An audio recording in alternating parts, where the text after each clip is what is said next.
You're listening to Just Another Fanboy Presents The Death of Superman, and this is episode number 5, Doomsday is Here.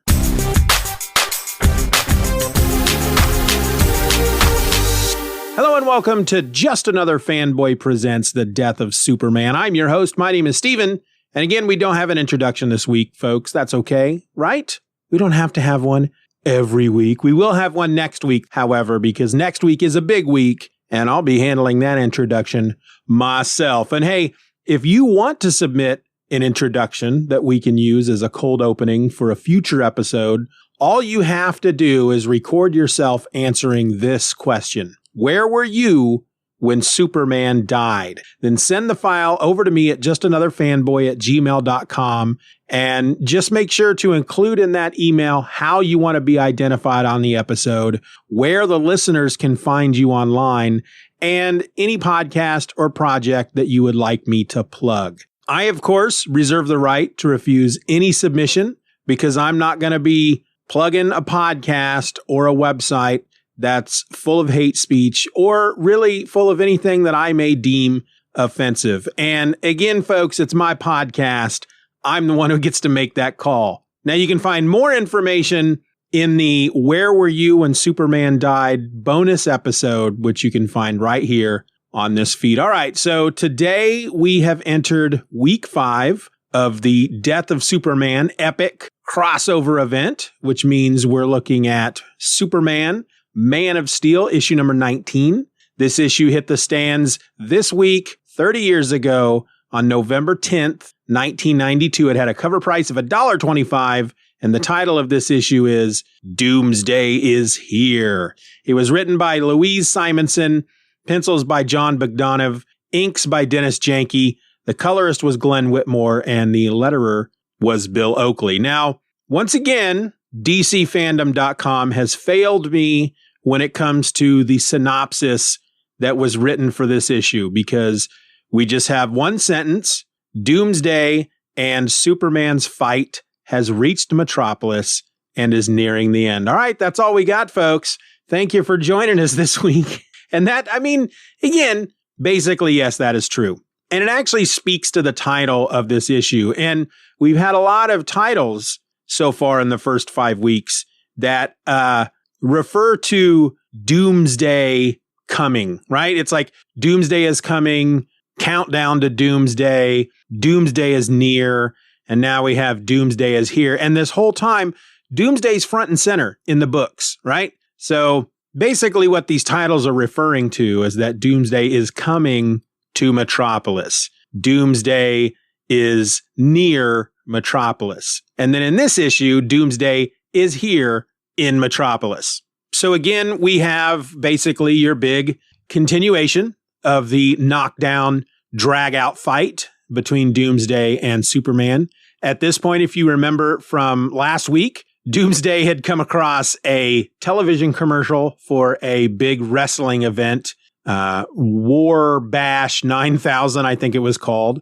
And while up to that point, Doomsday had been portrayed as a single-minded monster, hell-bent on just walking the earth in a straight line and destroying anything that got in its path or just anything that caught its eye.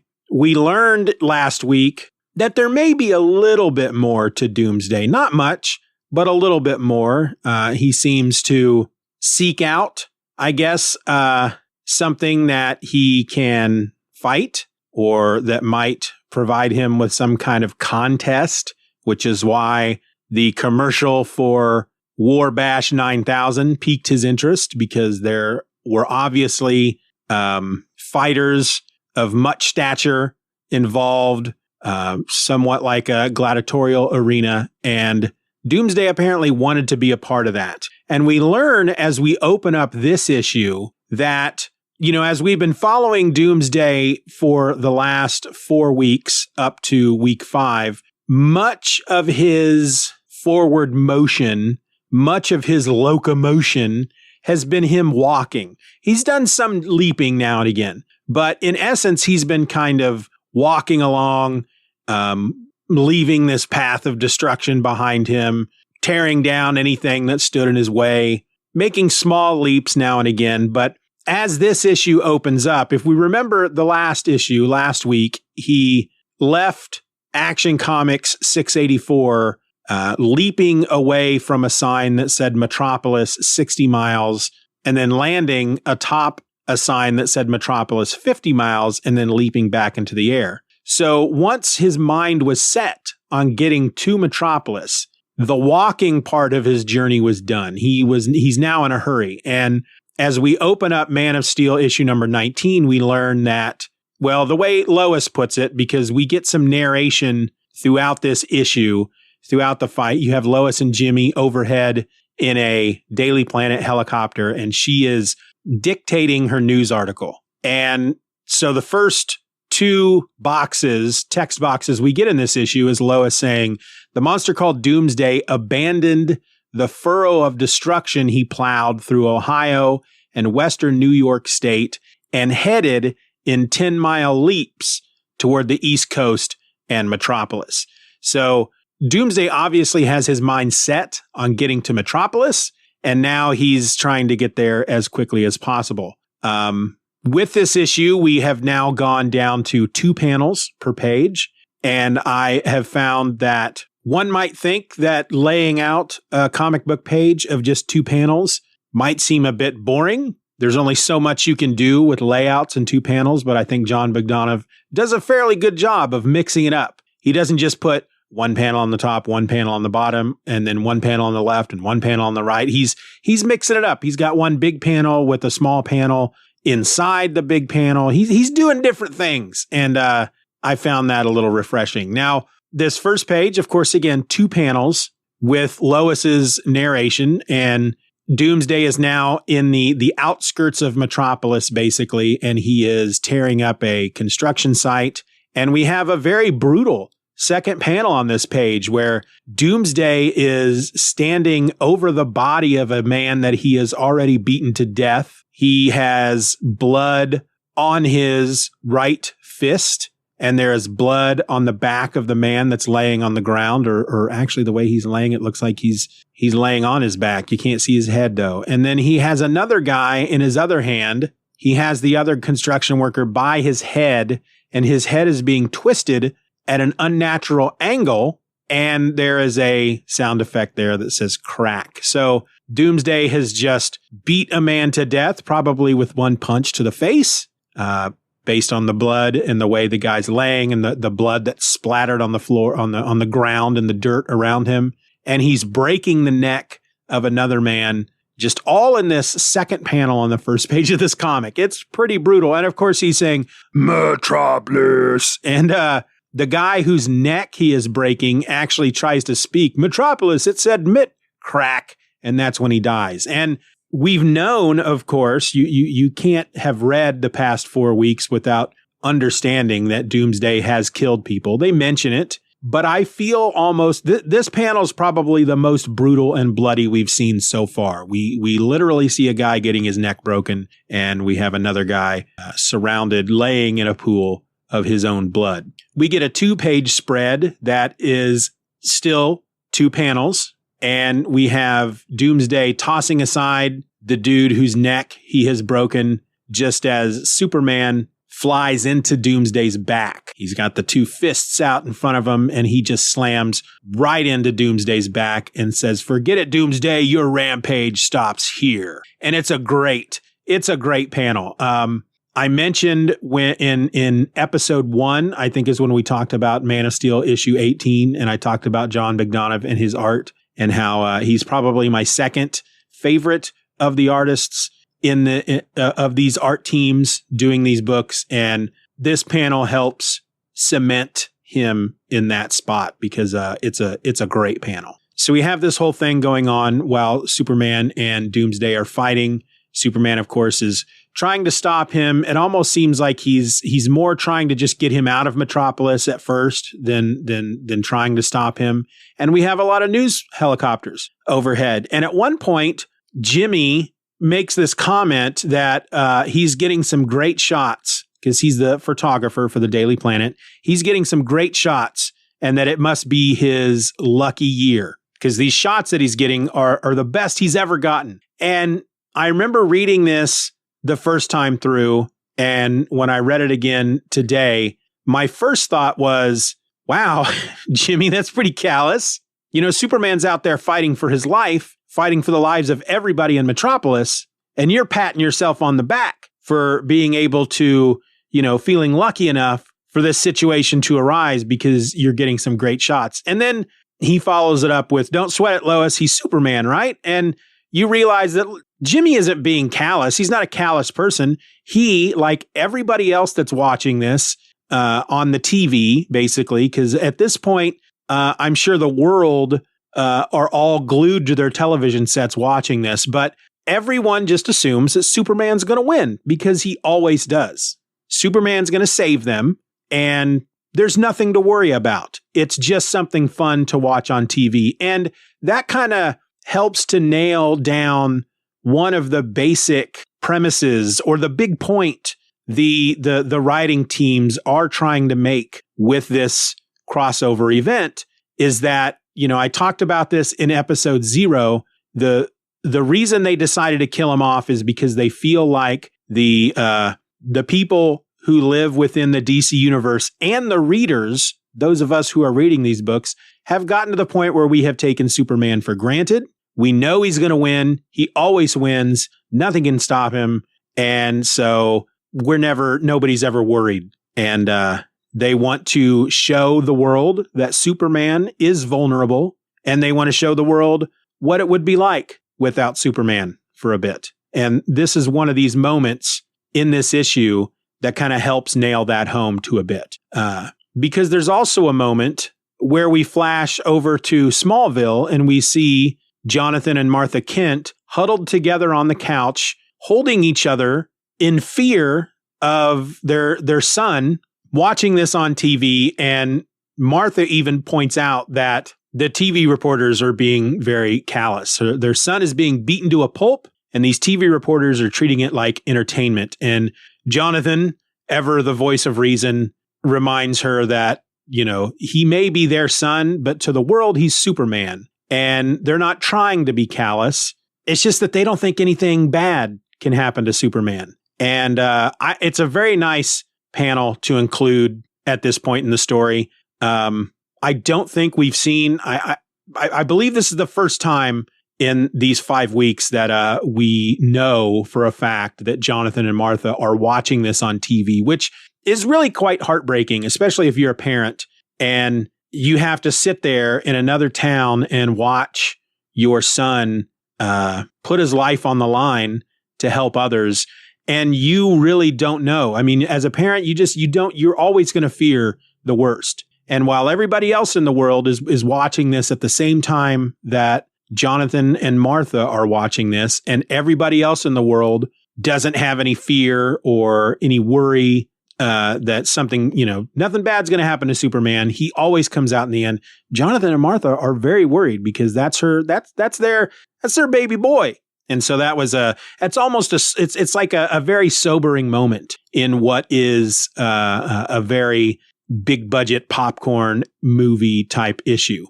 We also meet Double X, I believe, for the first time in this crossover. He is part of the Cadmus Project. He is what he refers to as a DN alien, whatever that is. I was brand new to Cadmus and Double X or Double X or however you pronounce his stupid name, and DN aliens and all that stuff. I was new to all of this with the Death of Superman storyline. There wasn't any of that. I don't remember any of that being in John Byrne's Superman. And I actually had stopped reading comics, or at least DC comics, before Byrne left, I believe, because I don't remember Byrne introducing Supergirl into post-crisis Superman. I don't remember that at all. So I must have stopped reading. And again, I believe I explained at one point that while I had read a few DC issues post-crisis, these were books that my older brother was getting. I didn't actually start going into a comic book store and starting my own pull list and purchasing my own books until maybe 90, 91, somewhere around there.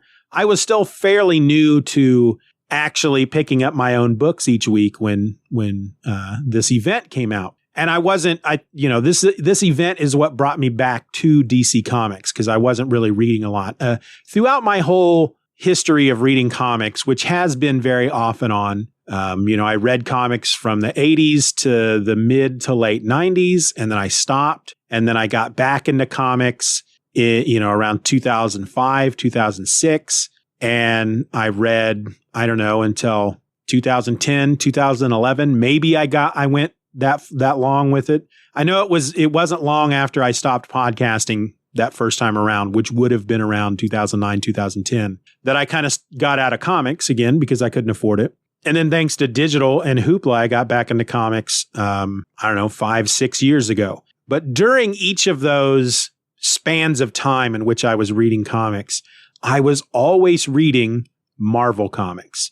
I was in and out of DC, however. It's only just recently that I'm reading way more DC than Marvel. I rarely read a new Marvel book these days. There's just something about Marvel comics that's just not doing it for me. But what I'm trying to say is XX, the Cadmus Project, DN Aliens, all that stuff is brand new to me when I started reading this back in 92. And I don't believe I read too far after this event was over. Once the crossover was over in 93, I don't know that I read much more Superman.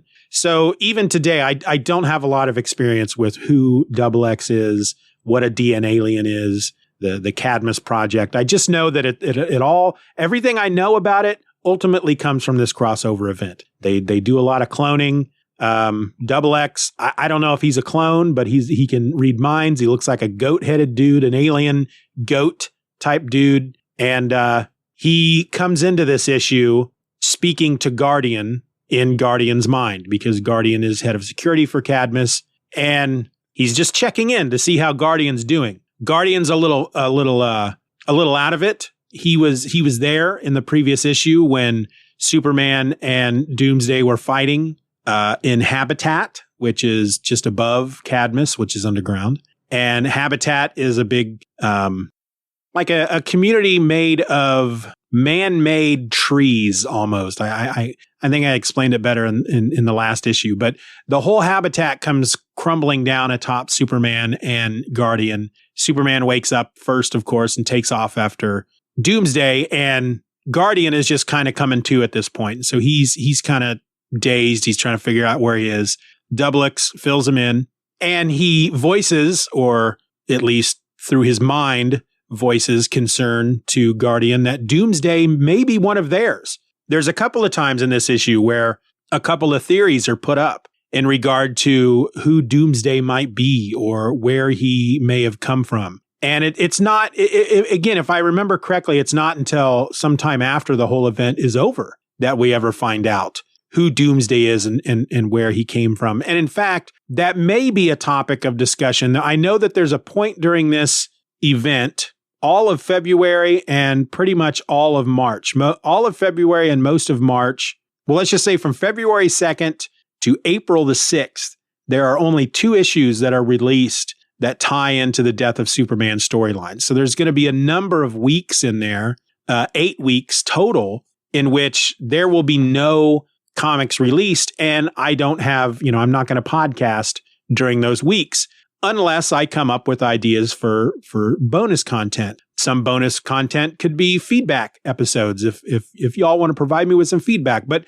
one of the things I thought I would like to talk about during one of those weeks is they did a Doomsday miniseries. I think it was just 3 issues, but it kind of tells you about the origins where Doomsday came from. So I thought I might use that opportunity to fill everybody in if you're not aware of who Doomsday is and where he comes from. But one of the theories at this point is that he is a DN alien or a clone, something created by Cadmus by a guy named Dabney Donovan. We're going to hear more about him and Cadmus as this event moves on. Guardian then asks XX to find out, look into Doomsday's mind and tell me what you see. And XX does so and says that there's nothing in his mind, in Doomsday's mind, but anger.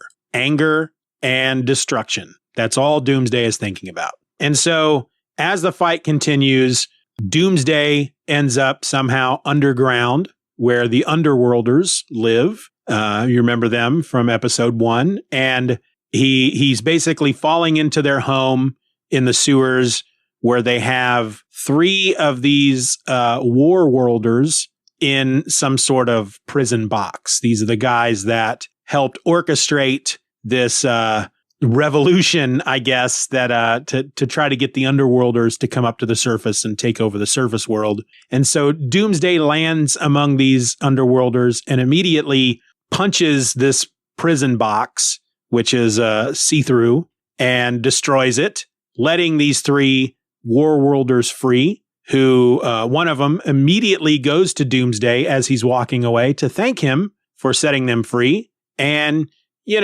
starts trying to kind of cozy up to Doomsday. You're kind of like us. We're each champions of our own kind and blah, blah, blah, and all this stuff. And Doomsday just turns around and I'm assuming kills all 3 of them. Again, it's 2 panels per page. And the second panel is him just casually almost doing a backhanded swing. And we see blood flying. We see one of the guys falling over, and the second guy of the 3 who is talking, his words are suddenly cut off. We get splat, splat, splat as sound effects. And again, blood is flying. And the blood in this issue, I will say, is all colored black. That's kind of how they can get away with making a very bloody issue and still probably adhering to the Comics Code Authority. Because I'm assuming, I'm going to have to go look at they got the Comics Code seal on page 1. So they're still trying to adhere to that Comics Code Authority. And the way they do it is that they don't show the blood as red. And you can see it there on the cover as well. If you look at the cover, there's blood all over Superman's face, but it's all black, which to me actually just seems more creepy and grotesque, black blood. But Superman arrives then at that point and comes up to Doomsday from behind and puts him in not quite a headlock. I guess it would be it's more of a wrestling move. It looks like a headlock type of thing where you put your arms underneath their arms and up around the back of their head. And we see one of these war welder guys laying there on the floor. You don't see his head. Where his head should be is a very giant splash of black blood. And this is the bloodiest issue so far. A lot of death and destruction in the previous issues, but this one's really, really pouring the blood. There's blood dripping out of this issue. It's not in every panel, but compared to what we have seen so far, this issue is soaked in blood. So Superman grabs up Doomsday and attempts to fly him out of the sewers, thinking to himself that Doomsday doesn't fly, he leaps. So Superman probably has the most advantage against Doomsday in the air because Superman can control where he is in the air, whereas Doomsday cannot. But as they are leaving the sewers, Superman realizes that he smells gas and that a gas main must have opened up. And it's at that point that Doomsday kicks out, hooks a bundle of power cables with his foot, rips them open, sparks fly, and the gas main just blows up. And again, a great freaking panel of this explosion. The explosion was big enough that one of the reporters, and we're assuming it's Lois, it's coming from, well, actually, it looks like it's just coming from somewhere within the city. Whoever this is comments, an explosion or a bomb, it must have leveled all of Newtown. We then get Lex Luthor, or Lex Luthor II, in his long red hair and bushy, mustacheless red beard. Again, I believe that they looked into the future, saw me. They wanted to do a better looking athletic version of me, and they have patterned Lex Luthor II after me. And I can't blame him because your boy cleans up really nicely. Anyway, he's holding a press conference.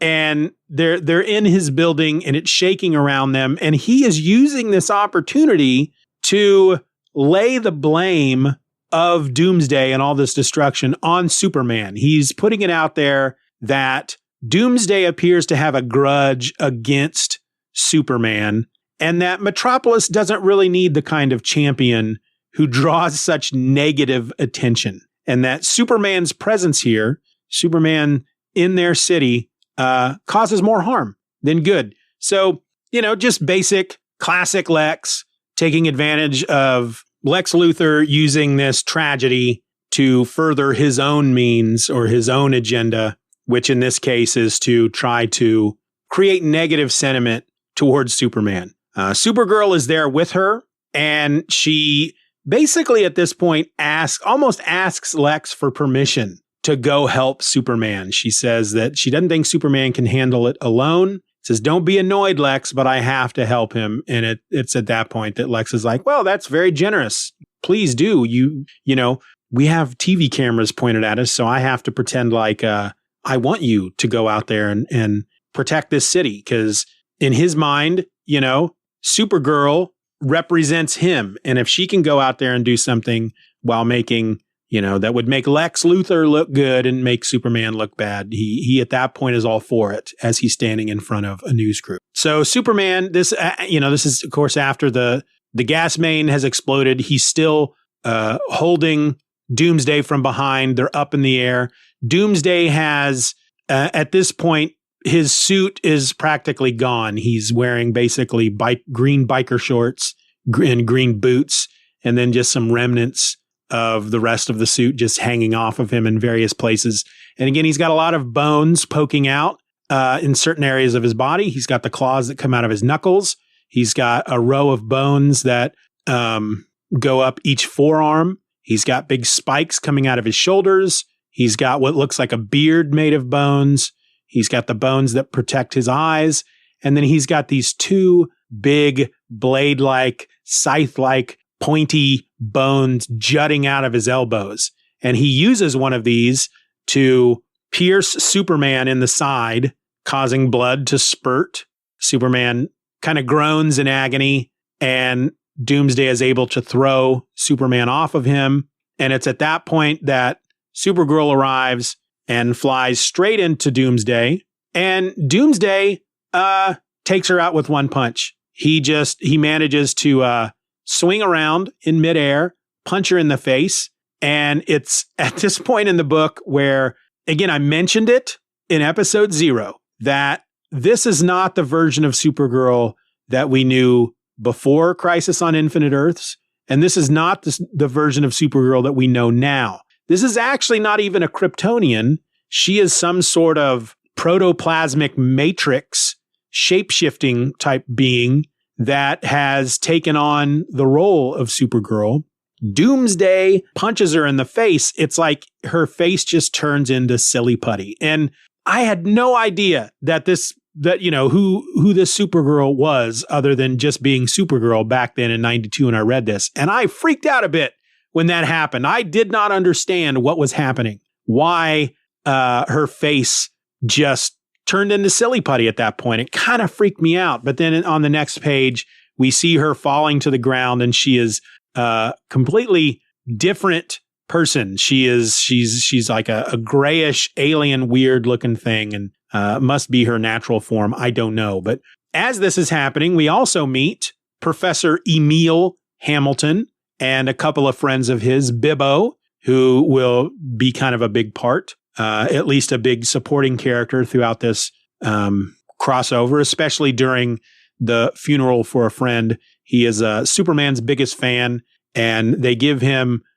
ridiculous dialogue because they try to write him with some kind of weird, guy from the city who's not too smart, who grew up on the wrong side of town kind of dialogue. So he says stuff like when he says professor, they spell it Perfesser, professor.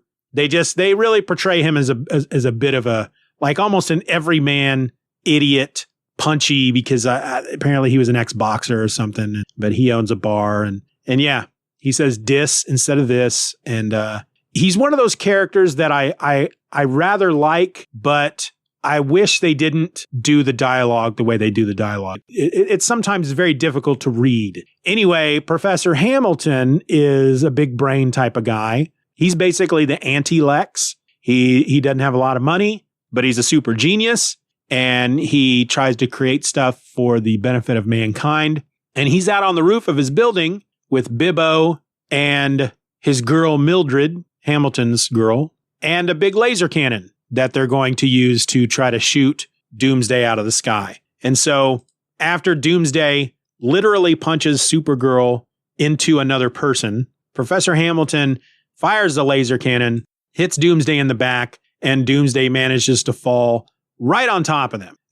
All three of them are wearing something that Professor Hamilton has invented called force belts, and they leap off of the building, and these force belts, which apparently give them force fields, are going to protect them from the fall. Doomsday pulls himself out of the rubble, and that's when the cops show up. Inspector Dan Turpin and Maggie Sawyer. I don't know if she's the chief of police at this point. I don't remember what her rank is, but they're a big mainstay in the Superman universe. They're basically the Commissioner Gordon and can't remember the other guy's name from Batman. But they are part of the super crimes unit. I don't know if that's been officially created at this point, or if what happens with Doomsday, if the special super crimes unit comes out of what happened with Doomsday, but they all are wearing body armor and big giant laser cannons. They're carrying these big laser cannons. So they may be the special super crimes unit at this point. I don't remember if it's special crimes or super crimes, but they open fire on Doomsday. It does absolutely nothing to him. He, starts laying into them and throwing both officers and cars aside. We see men lying in pools of their own blood. Doomsday tosses Inspector Turpin aside. Superman catches Turpin, tells him to tell Maggie to get everybody out of there, because ultimately Superman can't do what he needs to do if he's got to worry about other people. Nobody else is going to be able to stop Doomsday, basically, at this point. We get these three guys that come flying in these weird gliders and green suits with laser guns coming out of the gliders. They are part of Cadmus's weapons expert group, and these gliders are carrying shot cannons, which they fire down upon both Doomsday and Superman. And this is how this issue ends. We got the final page of the top panel, which is the bigger panel of the page, of Superman and Doomsday just pummeling each other with these shot cannon power beams falling among them, explosions all around.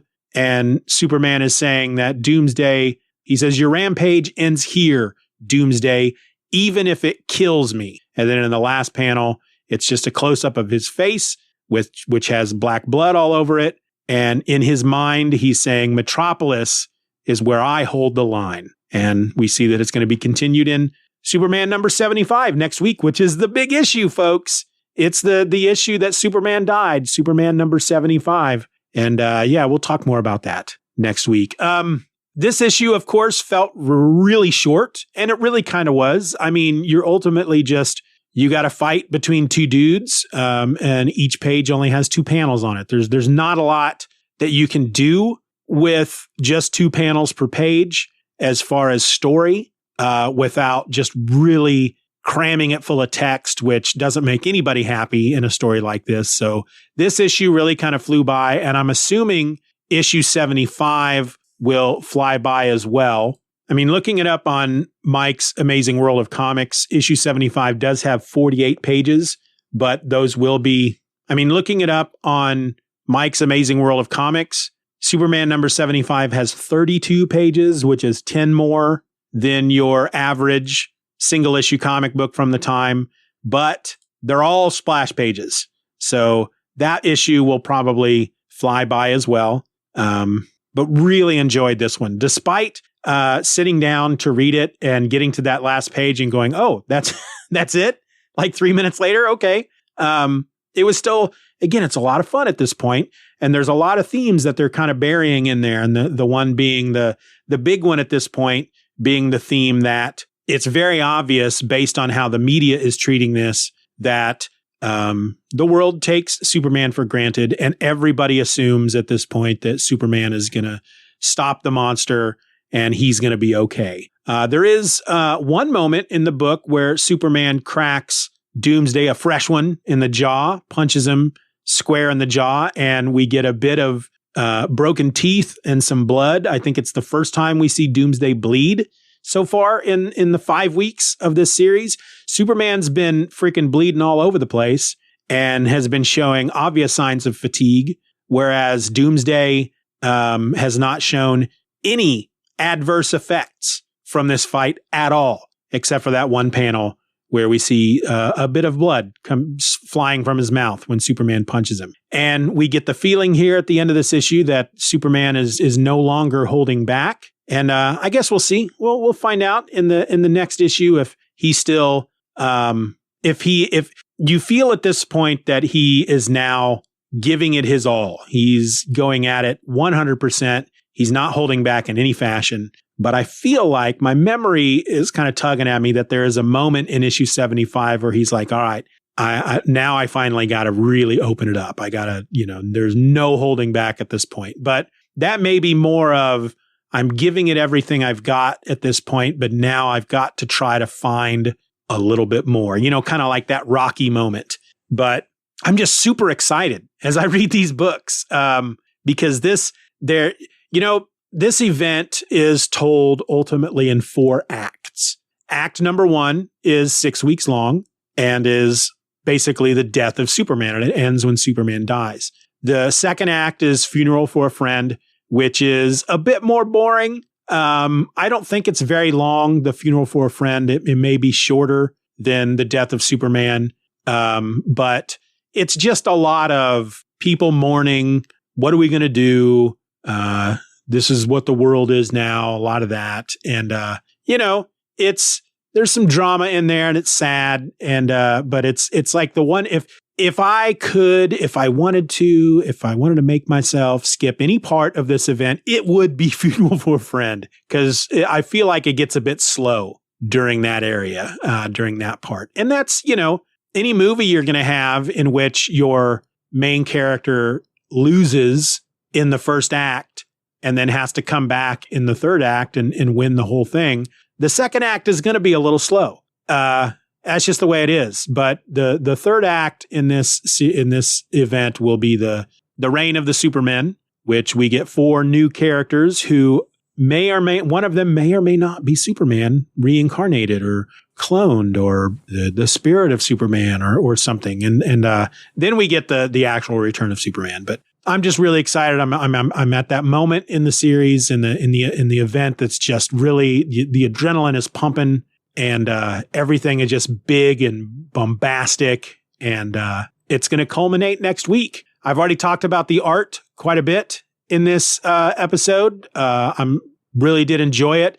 There is something I've noticed about Jon Bogdanove, and he gives Superman a bit of a big nose compared to the way everybody else draws Superman. And I feel like I had watched a video or read something at one point that there was a time in DC's comic history where I think it was when Jack Kirby came to DC that anytime he did a book that featured Superman or had Superman in it, DC would have somebody go in and redo Superman's face. They had like these guidelines. Superman's nose could only be so big and blah, blah, blah, and all that stuff. And that's definitely not the case now because Jon Bogdanove gives him quite the honker. He's got a big nose compared to how the rest of the creative teams or most people draw Superman. And there's something massively appealing about that. I love it so much. There's something about Jon Bogdanove's Superman, the broad shoulders and the big nose and the almost squinty eyes at times. He has these squinty eyes and I love it so much. Just look at the cover. If you haven't read this yet, even if you're not planning on reading it, whatever, just look at the cover, Superman, Man of Steel, issue number 19, and you'll see what I'm talking about when it comes to Superman's nose and his squinty eyes. It's just, I love it. There's something about it that I love so much. And I can't believe that I've taken ultimately what was a comic book issue that took me 3 minutes to read and I've made an episode that's Well, at this point, I'm almost an hour. Who knows what it's going to be like once I edit it down. And because of that, I should probably just wrap this all up. So I want to thank you all for listening to today's episode of Just Another Fanboy Presents. If you want to drop me a line, ask me a question, provide me with a bit of feedback, or just tell me how dogs make you feel deep down in your heart, you can email me at justanotherfanboy@gmail.com, or you can use the Just Another Fanboy voice line, which will be there in the show notes. And you can use that to leave me a voicemail or even send me a text message. One of these text messages that the kids love using so much these days. Just make sure if you text me, let me know who you are, because I can't use your feedback, right? I mean, I'll use your feedback. If you send me feedback and you don't tell me who you are, that's fine. I'll still use it. I'll just say somebody texted me. But, if you want me to credit your feedback to you, let me know who you are. You can also reach out to me on Twitter by using the handle @StephenOrElse, or join in on all the fun over at the message boards by going to forum.justanotherfanboy.com. And hey, if you feel inclined to throw a little support my way, because podcasting ain't free, you can join the Patreon for as little as $1 a month at patreon.com/StephenRor. And in return, I'm going to do my very best to get you podcast episodes just like this one before anybody else gets them. And again, that's anybody but you and your fellow patrons. I also invite you to subscribe to the Stephen Says Stuff newsletter. This is a free Substack where I will send you every podcast episode I create each and every week right to your inbox the morning that they are released. Beyond all that, I would sure as heck love it if you rated and reviewed the show, if that option is available wherever you get your podcasts. All of the links I mentioned, the email address, the phone number, that's all going to be listed in your show notes. So join me back here next week for week number 6 of The Death of Superman. I'm actually going to be talking about 2 books that week. 2 books were released for this crossover event in week 6. That was Superman number 75 and Justice League of America number 70. So yeah, make sure you're here for all of that. Bye.